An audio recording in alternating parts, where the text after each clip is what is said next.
Amit and Sneha are a couple living out of Bangalore. So they are beginners with moderate income. They were doing a lot of investing mistakes. They reached out asking for help on financial assistance and how they can improve their financials. So this is how their story. So so their background: Amit is 30 now, Sneha is 28. So they are married for 3 years now. They are living in Bangalore. So Amit's salary is 1.2 lakhs per month, while Sneha is earning 70,000 per month as a marketing manager. So their total income is 1.9 lakhs per month. And if you look at their expenses, it comes to around 1.05 lakhs per month. So when you look at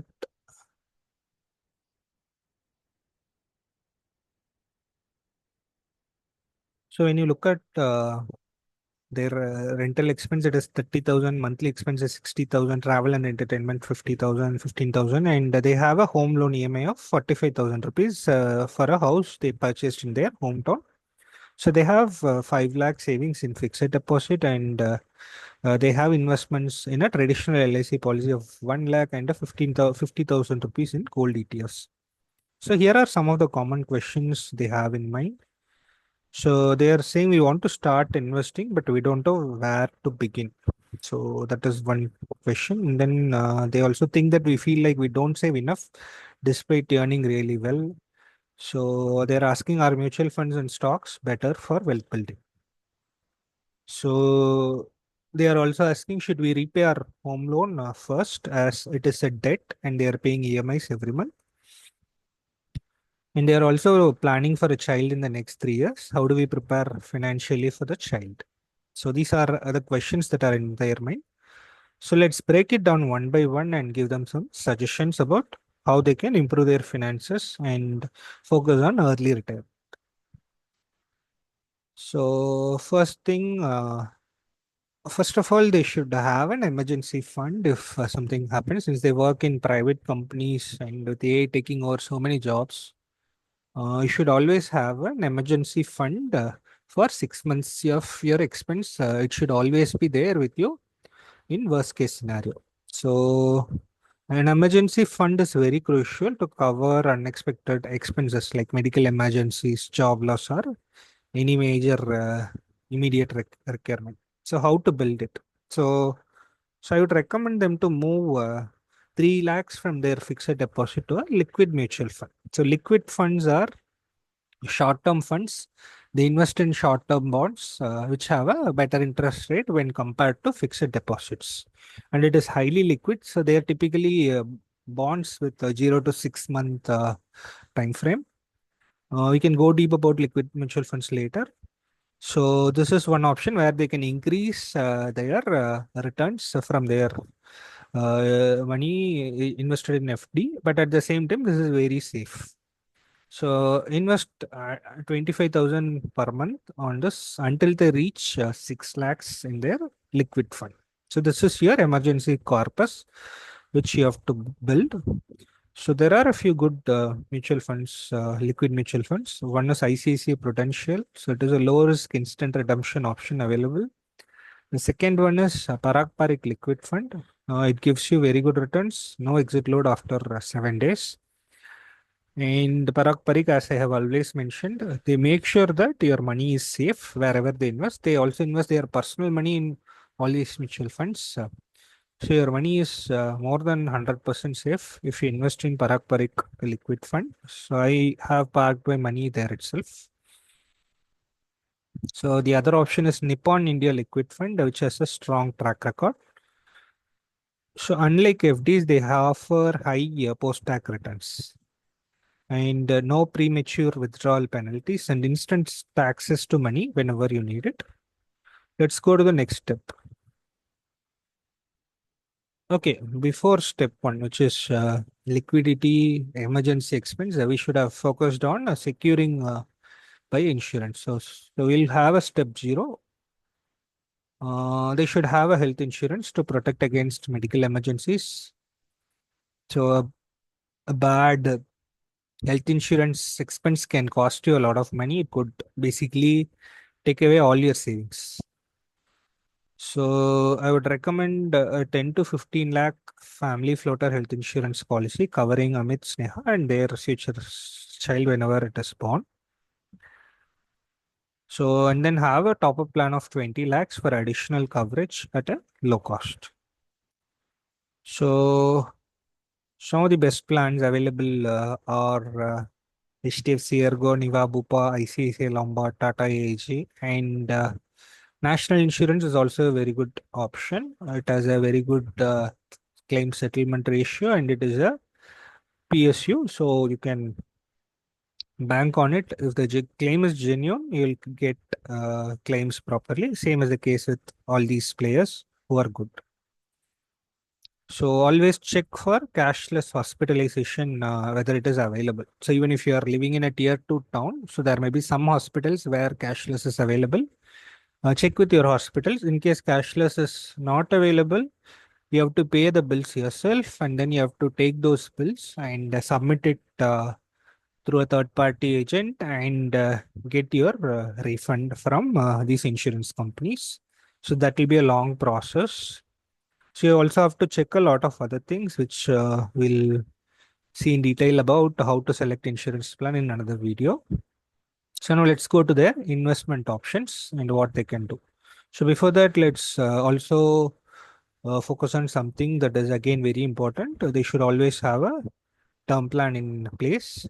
So if anything happens to the primary breadwinner, financial struggle is going to be there. So let's so so we'll recommend Amit to go for a 1.5 crore term plan. This is 15 to 20 times your annual income. So typically anything above 15 times of your annual income is recommended to have a term plan. So Sneha is also working, so she can also go for a 50 lakh term plan. So this is optional, but this is good to have additional security. So where to invest? So there are a lot of term plans available in LIC, HDFC, Max Life. You can take one of it. So you can check all these critical features. We can go in detail in another video about how to select the best term plan. So check for these indicators. So look for a 30 to 40 year time frame. So till at least 60, you need a term plan. Also look for critical illness riders. If something happens and if a disability occurs, it will help you in getting a refund. And so they'll pay you like 50 lakhs. So having a critical illness rider is important. Accidental death benefit is optional. You can look at that.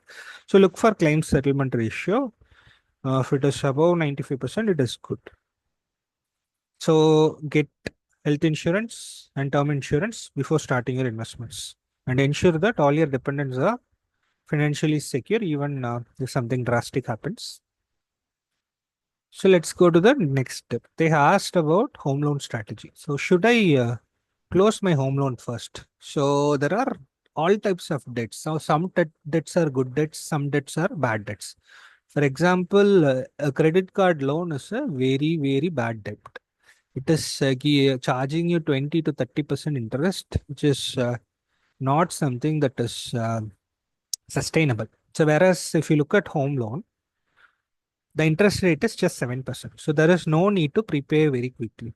So whereas your investment returns, right? If you start investing, you can get 12 to 15% returns in equity mutual funds. So this is higher than what the home loan interest rate is. So 12% versus 7%. So instead of prepaying your home loan, focus on one thing, which is starting your investments. So start investing aggressively, keep paying your current EMIs. Maybe you can increase your EMI by 5 to 10% and try to close the loan a little faster. But more than closing your home loan, what is important is start investing in mutual funds. So this is the recommendation when it comes to debt management for them. So now let's look at the investment options. So they have 50,000 rupees available to invest. So they can invest 25,000 rupees in direct investment in index funds, low cost, high growth funds like Nifty 50 index funds. So UTA Nifty 50 index fund is a good one. HDFC large cap is a good one. And then we also have Nifty Next 50 fund, Motilal as well as a Nifty Next 50 fund. It has a great mix of emerging blue chips. So 25,000 SAP per month can be considered here. The second thing we recommend is to go for a flexi cap mutual fund. So these flexi cap funds, they invest in multiple assets. So Indian stocks, US stocks, and they also offer a strong diversification. So Parag Parikh has a flexi cap fund, which is very good. 65% allocation, 35% allocation. That is how it is. So if you want to have exposure to US companies like Facebook, Google, Amazon, etc., then Parag Parikh Flexi Cap Fund is a very good option. So the last one I would recommend is having a 10,000 rupee SAB in mid and small cap stocks. So this is a little high risky, but there is a chance of a high growth potential. Since this is a long term play, since you're investing for long term to build wealth, so investing some part of your savings in small and mid cap funds is perfectly fine. So you can go for SBI small cap fund, which has a strong growth record. You can go for Kotak emerging equity mid cap exposure with solid returns. So why we are recommending these funds? So index funds are low cost and funds, and passive investing is happening in some of the best companies in India. Flexi cap funds give you diversification across different sectors and geographies. So long-term wealth compounding happens through investing in small cap and mid cap mutual funds. So the fourth thing they mentioned was about planning for a child. So in 3 years, they said, but they can start planning for that from now in terms of finances. So why? Because medical and educational costs will keep rising. So it is better to start investing in a safe, stable instrument now. So where they can invest? What are the best options available for a 2 to 3 year time frame? So they can go for debt fund. So we have been talking about large cap funds, index funds, multi cap funds, flexi cap funds. So there is another option called debt fund, which will invest in only debt. So basically bonds. So this is again very safe, low risk. This gives you better returns than FDs. So they typically invest in government securities, which give you good returns. Now that RBI is reducing the interest rate, so it had a one rate cut during the last month. So in the next few months, we are expecting another rate cut, probably in April or May. And then we'll have one more rate cut in August or September towards the end of the year. So as rates as interest rates go down, the bond prices will go up. So investing in short-term debt funds is actually a good option for child planning. So these are some of the options that are available. ICICI Prudential as a balanced advantage fund, which is a mix of equity and debt. So you can basically make around 4 to 4.5 lakhs. So this can be used for your medical expenses, immediate childcare, and education. You can also add a rider in your health insurance policy, which can cover some of your maternity expenses. So some insurance policies have that option available. Some of your company sponsored insurance policy also have maternity coverage. So you can check that whenever you have maternity expenses, so you can claim that through insurance as well. So additionally, you can park a small amount of 5,000 every month for 3 years and have a corpus ready for this. Perfect. So now all things are sorted out. What can they do? So now they have to start investing. So additionally, they can also plan for retirement. So this is the last step where we recommend 10,000 monthly SIP for retirement. So they can invest 5,000 in international mutual funds for global diversification. So Motilal as well S&P 500 index fund invests in top 100 US companies like Apple, Microsoft, Amazon. So invest 5,000 in NPS, which is relatively safe. So it also offers you tax benefits under Section 80 CCD. So so you can just invest 5 10,000 per month for retirement planning. So if you have additional amount in hand, you can either spend it. You have done enough investments, or this is an optional thing for with a 10-year horizon, where we recommend investing in quality large cap companies, 10,000 per month. HDFC Bank, strong banking leader, tech growth companies like TCS, Infosys, Asian Paints, Pidilite, Consumer Monopoly, DMart, Titan. So you can, if you believe in India's growth story, you can keep investing in all these large Indian companies and get good returns. And invest 5,000, so 10,000 per month in direct stocks, and invest 5,000 per month in gold. So you can go for sovereign gold bonds, so which gives you 2.5% interest and it is tax free after 8 years.